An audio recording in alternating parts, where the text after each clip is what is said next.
Good morning students. आज मैं आप लोगों को आपका जो सेकंड चैप्टर है विलियन वो स्टार्ट करने वाली हूँ। चैप्टर सेकंड है आपका, चैप्टर सेकंड विलियन। विलियन को बेटा इंग्लिश में कहा जाता है सॉल्यूशन। देखिए आप लोगों को सबको पता है, आप लोग 11th क्लास में पढ़ के आए हैं कि दो या दो से अधिक जब पदार्थों को हम मिश्रित करते हैं या दो या दो से अधिक पदार्थों का जो रासायनिक मिश्रण होता है, समांगी रासायनिक मिश्रण, तो वो क्या कहलाता है? विलयन कहलाता है।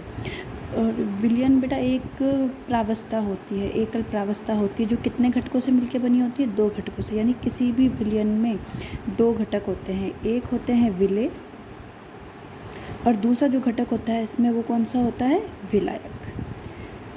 एक विलेय होता है और एक विलायक होता है। विलेय और विलायक को मिलाने पर जो मिश्रण बनता है उसे हम विलयन बोलते हैं। देखिए जो ये विलयन होता है वो बेटा समांगी मिश्रण होना चाहिए। समांगी मिश्रण का मतलब है विलेय और विलायक एक साथ पूर्ण रूप से वितरित होने चाहिए। जैसा कि मान लो 1 चम्मच हम लोगों ने नमक लिया, अब नमक को हम लोगों ने ना 1 गिलास पानी में अच्छे से घोल दिया। तो अब चाहे आप उस पानी को ऊपर से टेस्ट करो या फिर बिल्कुल नीचे से, मतलब पानी को बिल्कुल ख़त्म करके जो नीचे लास्ट में रहे उसको टेस्ट करो, आपको बिल्कुल एक जैसा स्वाद आएगा। यानी ये कैसा मिश्रण हो गया? समांगी मिश्रण। और एक दूसरे प्रकार का मिश्रण होता है बेटा विषमांगी, यानी जिसमें विलेय विलायक में बिल्कुल मतलब एक तरीके से मिश्रित नहीं होते हैं। जैसे मान लो मैंने पानी में मिट्टी डाल दी, 1 चम्मच मिट्टी, तो आप लोग क्या देखोगे? आप कितना ही घोलो, थोड़ी देर बाद मिट्टी कहाँ? पेंदे में जाके बैठ जाएगी। यानी मिट्टी की जो कंसंट्रेशन है, मिट्टी की जो सांद्रता है वो कहाँ पे ज़्यादा है? वो पेंदे में ज़्यादा है। तो विलयन वो होता है बेटा जो क्या होना चाहिए? एक समांगी मिश्रण होना चाहिए। कैसा मिश्रण होना चाहिए? समांगी मिश्रण होना चाहिए। देखिए विलेय और विलायक की अगर हम लोग बात करें, मिश्रण की बात करें, तो ये कहा जाता है कि जिस घटक की मात्रा ज़्यादा होती है या जो घटक अधिक मात्रा में होता है उसे ही हम क्या बोलते हैं? विलायक बोलते हैं। यानी विलायक वो होता है जिसकी अधिक मात्रा होती है और विलेय वो होता है जिसकी क्या होती है? कम मात्रा। जैसे कि आप लोगों ने ये 1 गिलास में हमने क्या ले लिया? पानी ले लिया। 1 गिलास में आपने क्या ले लिया? पानी ले लिया। और पानी आपने मान लो आधा गिलास पानी ले लिया और आपने इसमें 1 स्पून, 1 चम्मच आप लोगों ने इसमें क्या डाल दी? चीनी डाल दी। क्या डाल दिया आपने? ये इसमें चीनी डाल दी। तो आपने क्या देखा? किसकी मात्रा ज़्यादा है? पानी की। तो पानी यहाँ पे क्या हो गया? विलायक हो गया। पानी क्या हो गया यहाँ पे? विलायक हो गया। और जो ये चीनी है, चीनी की हम लोग बात कर रहे हैं, चीनी यहाँ पे क्या हो गई? विलेय हो गई। तो ये कंसेप्ट तो आपको आता होगा बेटा, क्या होता है क्या नहीं है। देखिए एक आपको ये पता होना चाहिए कि कोई भी विलायक हो कोई सा भी विलायक हो, उस विलायक में एक निश्चित ताप पर विलेय की एक निश्चित मात्रा ही घुली हो तो उसको हम कहते हैं संतृप्त विलयन। यानी एक निश्चित ताप पर अगर किसी विलायक में विलेय की निश्चित मात्रा घुली हुई हो तो उसको हम क्या बोलते हैं? संतृप्त विलयन। और संतृप्त विलयन बनने के बाद में अब उसमें हम और अधिक मात्रा में विलेय को नहीं घोल सकते। यानी हर विलायक में या हर जो फिक्स अमाउंट का जो विलायक है उसमें कितना विलेय घुलेगा इसकी टेंडेंसी फिक्स होती है, उससे ज़्यादा हम नहीं घोल सकते हैं। और मान लीजिए अगर हम उसको और घोलने की कोशिश करेंगे तो उसे हम क्या बोलते हैं? असंतृप्त विलयन। यानी असंतृप्त विलयन ऐसा विलयन होता है जिसमें विलेय की और मात्रा घोली जा सकती है। यानी आप उसमें और डालो और विलेय की मात्रा डालो, हिलाओ, अच्छे से वो घुल जाएगा, उसे बोलते हैं असंतृप्त विलयन। तो बेटा ये कहते हैं कि जो असंतृप्त विलयन होता है, मतलब असंतृप्त जिस विलयन की हम लोग बात करें वो असंतृप्त विलयन तनु भी हो सकता है और असंतृप्त विलयन अपना क्या हो सकता है? सांद्र भी हो सकता है। तो देखिए अब हम आगे आते हैं विलयनों के प्रकार, types of solution. Types of solution यानी विलयनों के प्रकार की अगर हम लोग बात करें तो आप लोग खुद पढ़ के आए हो कि अगर हम भौतिक अवस्था बात करें, भौतिक अवस्था के आधार पे हमने खुद ने पढ़ा है कि विलयनों को 3 भागों में बांटा गया है। पहला होता है गैसीय विलयन। कौन सा विलयन होता है पहला? गैसीय विलयन। दूसरा कौन सा होता है? द्रव विलयन। और तीसरा कौन सा होता है? ठोस विलयन। देखिए तीनों ही विलयन के प्रकार है, ऐसा नहीं है विलयन द्रव को मिलाने पे ही बनता हो। बेटा गैसीय विलयन भी होता है, द्रव्य विलयन भी होता है, ठोस विलयन भी होता है। तो देखो गैसीय विलयन क्या होता है, वह विलयन जिसमें कि विलायक क्या हो, गैस। इसमें विलायक किस अवस्था में हो, विलायक गैस अवस्था में हो। और विलय कुछ भी हो सकता है इसमें। विलय इसमें आप कोई ठोस भी ले सकते हो, कोई द्रव भी ले सकते हो, कोई गैस भी आप ले सकते हो। ठीक है, तो इस प्रकार के विलयन को जिसमें विलायक हमारा गैसीय अवस्था में होना चाहिए और विलय ठोस है, द्रव है, गैस है, कोई सा भी हो सकता है, उसे हम गैसीय विलयन कहते हैं। इसी प्रकार से वह विलयन जिसमें विलायक क्या हो, द्रव अवस्था में हो, विलायक क्या हो, द्रव अवस्था में हो। और जो विलय है वही इसी तरीके से भाई विलय इसमें भी ठोस हो सकता है, कोई द्रव हो सकता है या कोई गैस हो सकता है। तो इस प्रकार के विलयन को हम लोग क्या बोलेंगे, द्रव विलयन। बस विलायक द्रव अवस्था में होना चाहिए। और तीसरा है जब गैस, द्रव अथवा ठोस अन्य ठोसों में अनियमित रूप से परिक्षिप्त हो। यानी सीधा सीधा कहने का मतलब है कि जब हमारा जो विलायक है वो क्या हो, ठोस हो। अब विलायक ठोस हो और ना क्या बोलते हैं, जो विलेय पदार्थ है वो या तो कोई गैस हो सकती है या द्रव हो सकती है या अन्य ठोस हो सकता है। लेकिन अब आपको पता है ठोस में कोई चीज़ घुलती थोड़ी है ना बेटा। देखो क्या होता है, कोई भी ठोस पदार्थ में मतलब उसकी संरचना में छोटे छोटे स्पेस होते हैं या कोई पोर्स होते हैं या कोई छिद्र होते हैं। तो वहाँ पे ये पदार्थ, वहाँ पे विलेय पदार्थ क्या हो जाते हैं, या तो अधिशोषित हो जाते हैं वहाँ पे। इसे हम आगे पढ़ेंगे। तो ये हमारे ठोस विलयन होते हैं। यानी सीधा सीधा हम क्या करेंगे कि ठोस विलयन में विलायक क्या होते हैं, ठोस होते हैं। और जो विलेय होते हैं, विलेय पदार्थ की हम बात कर रहे हैं, सेम वही विलेय ठोस भी हो सकता है, कोई द्रव भी हो सकता है और कोई गैस भी हो सकता है।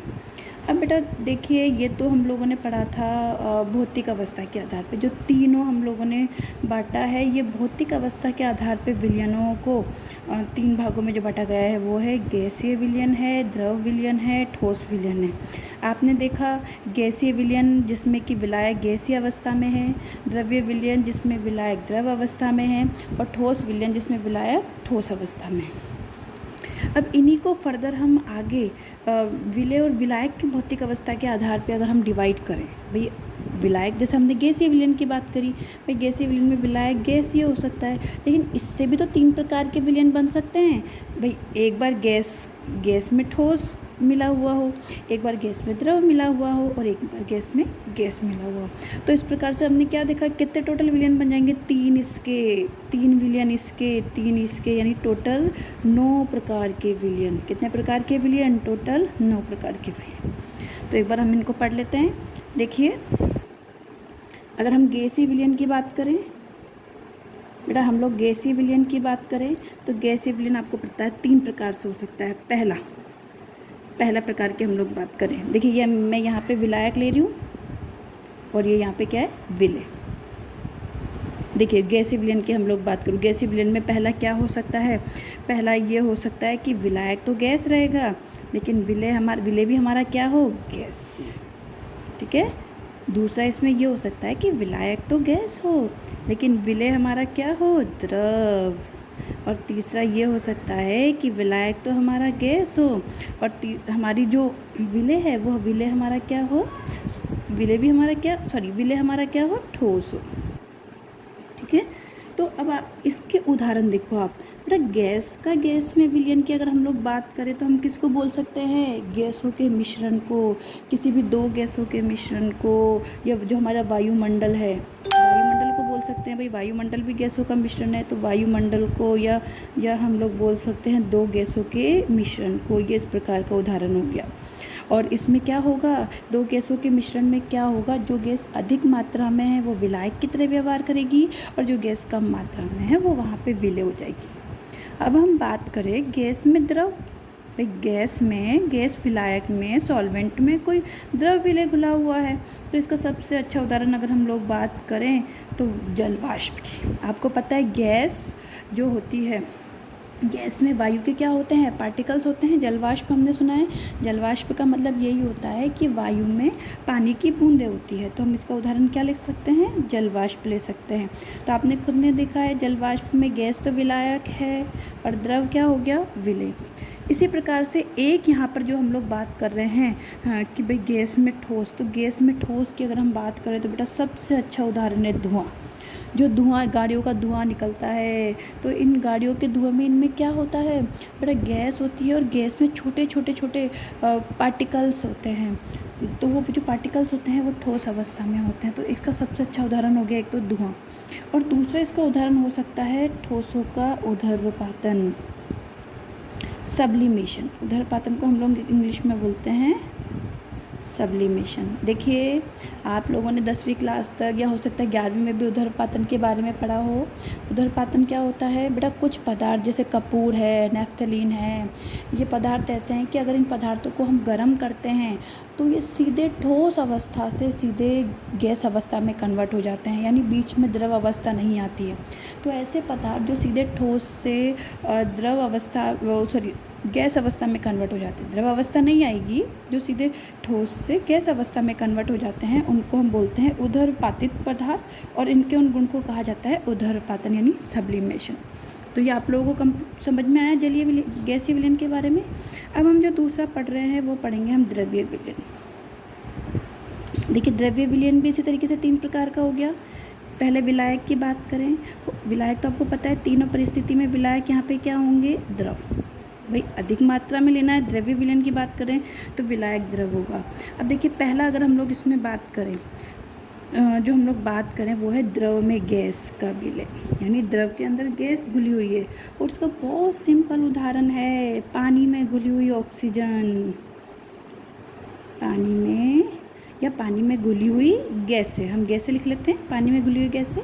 तो आपने देखा पानी यहाँ पे क्या कर रहा है, विलायक की तरह काम, और जो गैस से है वो यहाँ पे कैसे काम कर रही है, विलेय की तरह काम कर रही है। दूसरा हम लोग कोल्ड ड्रिंक्स पीते हैं, सोडा वाटर है, पेप्सी है, कोका कोला है। तो बेटा ये जो सोडा वाटर हम लोग पीते हैं ये क्या है, इनमें उच्च दाब पर क्या किया जाता है, उच्च दाब पर इनमें गैसों को इनके अंदर ऐड किया जाता है। उच्च दाब पर CO2 वगैरह इनमें वो की जाती है, बंद की जाती है, मतलब जो इनके कोल्ड ड्रिंक्स वगैरह की जो बॉटल्स होती है इसमें, यानी घुली हुई होती है। हम ये कह सकते हैं कि इनमें जैसे CO2 है या अदर गैसेस जो होती है वो घुली हुई होती है। द्रव का द्रव में विलयन आप लोगों को पता है, कोई भी दो द्रव चीज़ों को आप मिला दो, जैसे आप लोग ऐसा करो दूध में पानी मिला दो, पानी में दूध मिला दो, या जल में तेल मिला दो, या जल में एथेनॉल मिला दो, कुछ भी हम लोग मिला सकते हैं, यानी दो द्रवों का मिश्रण।